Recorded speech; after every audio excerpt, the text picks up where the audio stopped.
মূর্খ মাঝি বলে, মশাই এখন কেন কাবু? বাঁচলে শেষে আমার কথা হিসেব করো পিছে। তোমার দেখি জীবনখানা ১৬ আনাই মিছে। এটা সুকুমার রায়ের লেখা কবিতা জীবনের হিসাব থেকে নেওয়া। কবি সুকুমার রায়ের বাবার নাম উপেন্দ্র কিশোর রায়চৌধুরী। কিশোরগঞ্জের কটিয়াদি উপজেলার মসুয়া গ্রামের এই বাড়িতেই তার জন্ম। একজন লেখক, প্রকাশক ও চিত্রশিল্পী। পরিবারটি পরে কলকাতায় চলে গেলেও এই ভিটের সঙ্গেই জড়িয়ে আছে তাদের শিকড়ের গল্প।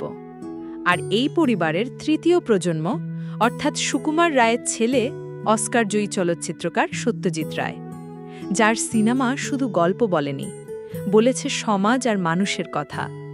সত্যজিৎ নিজে কোনো দিন আসেননি এই বাড়িতে, তবুও তার ছবিতে বারবার ফিরে এসেছে পূর্ব বাংলার ছায়া, ভাষা আর অনুভব। এই বাড়িটি এখন নতুন করে সংস্কার করা হয়েছে।